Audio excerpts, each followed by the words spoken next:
सबसे पहले आपको, जैसा कि हमारे दो ईदें हैं, सबसे बड़ी ईदें जो है रमजान और बकरीद, आज हम लोग यहाँ ईद उल अज़हा के मौके पे जमा हुए हैं। आप सबको मेरी जानिब से, आपको तहे दिल से ईद उल अज़हा की मुबारकबाद देता हूँ, क्योंकि आज की ईद एक है ऐसी ईद है कि हमारे इब्राहीम अलैहिस्सलाम तकरीबन 4000 साल पहले की सुन्नत है। वो सुन्नत को हम लोग आज बाद नमाज के अदा करने जा रहे हैं। इसी के साथ में ये हमारे आका जहाँ मोहम्मद मुस्तफ़ा सल्लल्लाहु अलैहि वसल्लम की भी सुन्नत है, क्योंकि रसूलुल्लाह सल्लल्लाहु अलैहि वसल्लम भी हज के मौके पे कुर्बानी वगैरह दिया करते थे। उसी तरह से आज ये बारिश आके थोड़ी रुकावट होने वाली थी, ऐसा लग रहा था कि सवा शरीर में इधर पहुंचा तो एकदम जोरों से बारिश आ गई। मैं सोचा ये भी हमारे आका जहाँ मोहम्मद मुस्तफ़ा सल्लल्लाहु अलैहि वसल्लम की सुन्नत है जो ईदगाह की तरफ आए, ईदगाह में नमाज अदा करें।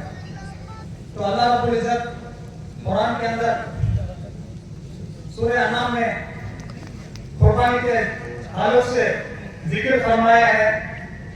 4 जानवर यानी कि 8 पेस, बकरा बकरी, मेंढा मेंढी, ऊंट ऊंटनी और बैल और बाबे में आपको समझ गए हैं। हम लोग जानते हैं कि आज उन लोग की आस्था है, आस्था का हमें ख्याल करना चाहिए। हमारे अंदर कॉन्स्टिट्यूशन के अंदर, हमारे राज्यांग के, हमारे दस्तूर के अंदर आर्टिकल 48 में ये जो जानवर है उसको आगे एग्रीकल्चर के लिए, दूध के लिए इस्तेमाल करने के लिए, वो जो 1950 में जब वो हमारा डेमोक्रेसी बना था और डेमोक्रेसी के अंदर हमारा जो दस्तूर बना था, दस्तूर हमारा जो कॉन्स्टिट्यूशन बना था, उसके अंदर रिस्ट्रिक्शन किया गया है। हम लोग जानते हैं कि आज पूरे देश भर के अंदर भी उसको हमारे बड़े बड़े उलमा इकराम है, जैसा कि अरशद महमूद मदनी साहब भी गाय को नेशनल एनिमल कर दो, क्योंकि ये परेशान मुसलमान को बकरीद के वक्त किया जा रहा है, जो कि बोले थे। हम लोग जानते हैं कि अगर वो जो भी करना चाहे कर लेंगे, तो अभी कुछ दिनों में हम भी देखेंगे कि किसान लोग के पास जानवर होता है, जब किसान सड़कों पर उतरेंगे तो हम लोग जानते हैं कि वो 3 बिल लाए थे किसान के खिलाफ। किसानों में कितनी जिद्दोजहद की थी, तकरीबन 600 किसान अपने जान गंवा चुके थे। और आज वो दौर भी है, क्योंकि जानवर पूरा जो भी है, बड़ा जानवर पूरा किसान के पास होता है। अगर हम लोग नहीं खरीदेंगे, कुर्बानी नहीं देंगे, तो जानवर पूरा जानवरों के साथ किसान आएगा, फिर एक रेवोल्यूशन शुरू होगा। फिर वो तो उनकी परेशानी है, हम तो उसमें लेना जा रहे हैं। मैं बस मेरी एक बात आपके सामने और एक 2 बातें चल रही मैं खत्म करता हूँ, क्योंकि बारिश की वजह से थोड़ा दिक्कत हो गई है। 7:30 बजे ठीक जमात खड़े होने का वक्त था। हर साल तकरीबन देखा गया तो 50% लोग ही आते हर साल बकरीद के अंदर, लेकिन आज के उससे भी कम आने के चांसेस है, क्योंकि बारिश की वजह से सब लोग इधर उधर चले गए हैं। और इंशाल्लाह 8:30 बजे जामा मस्जिद में भी नमाज का टाइम रखा गया है। और हम लोग जानते हैं हमारा सबके हथियार एक होता है हिंदुस्तान में, तो हमारे मोमिन के हथियार 2 है। एक हथियार हमारा दुआ है जो तकदीर को बदल सकती है। अल्लाह ताला हमारे पैदा होने से पहले हमारी तकदीर लिख देता है, और वो तकदीर को बदलने वाली चीज है हमारा मोमिन का हथियार दुआ है। उसी तरह से हमारे अंदर हम सिटीजन है, हम हिंदुस्तानी है, हमारा और एक भी हथियार है, वो जो वोट है वो सरकार को बदलने वाला है। वोट सरकार को बदलता है, तो आज वो वोट हमारे छीनने की कोशिश की जा रही है।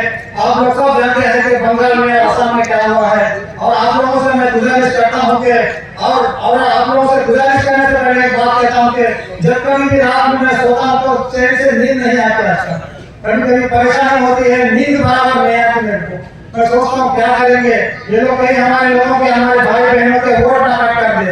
इसीलिए मैं इसको सब सोचते हुए देख रहा हूँ कि मैं भी, हम लोग है, हमारे आने हमारे बड़े भाई भाषा भाई साहब भी है।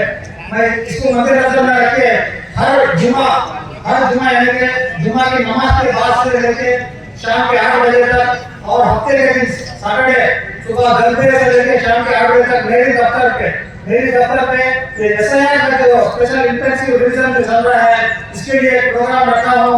जो भी है अपना मैपिंग कराना चाह रहे हैं, मैपिंग करा ले सकते हैं। कराने के बाद में, और जिसको दिक्कत है वो लोग परेशान होने की जरूरत नहीं है। इंशाअल्लाह ताला किसी का वोट भी रद्द नहीं होगा, क्योंकि हम लोग जानते हैं कि हमारे अभी 2002 के वोटर लिस्ट में नाना नानी दादा दादी 42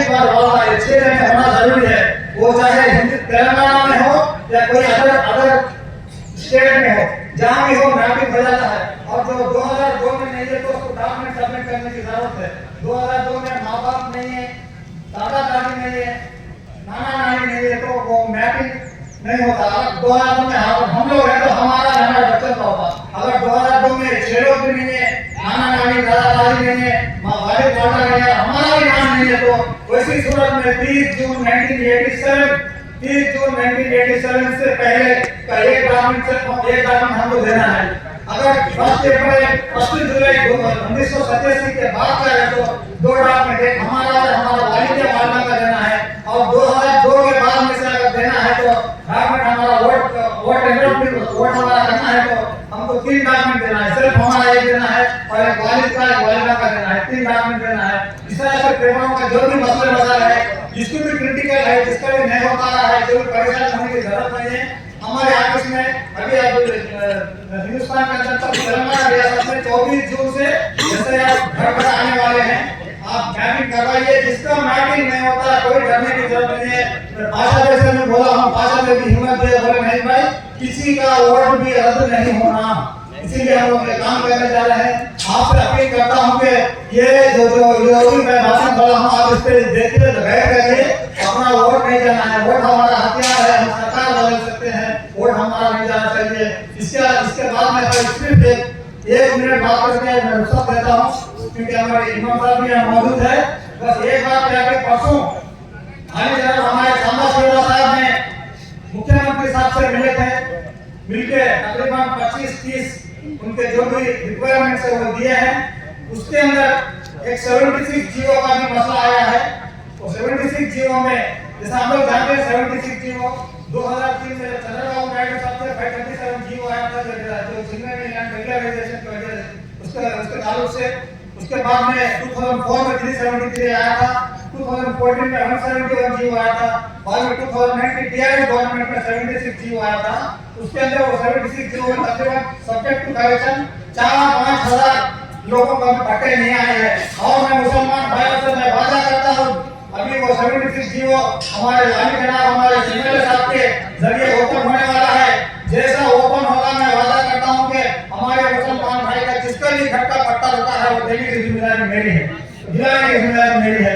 इसके साथ ही मेरी बात खत्म करते हुए और क्या हमारे एमएलए साहब क्या है 50 करोड़ रुपए रिविटमेंट के लिए पूछे सीएम साहब से। रिविटमेंट आना कट्टा होने से हम लोग जानते हैं, अगर हम खम्मम चले जाए तो खम्मम का ब्रिज करते मुंडूर वागू 2 तरफ भी वो नदी के पास थोड़ा लगाए, सीमेंट से दीवार बनाए, रिविटमेंट दीवार बनाए।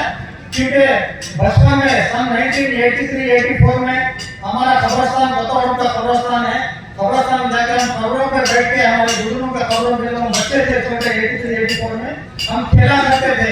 लेकिन आज इत्तेफाक से जाकर देखिए तकरीबन 1.5-2 एकड़ जमीन तो पूरी पानी में चलेगी, पूरे कब्रें भी पानी में मार के चलेगी है। इसीलिए यहाँ पे एमएलए साहब भी आने वाले हैं और हमारे आली जनाब साबिर पाशा भाई मौजूद है। और हमारे साबिर भाई साहब से गुजारिश करता हूँ जो 50 करोड़ रुपए जो सीएम को लगाए रिविटमेंट के लिए, वो रिविटमेंट के अंदर हमारा कब्रिस्तान का भी वो जो नदी है, नदी के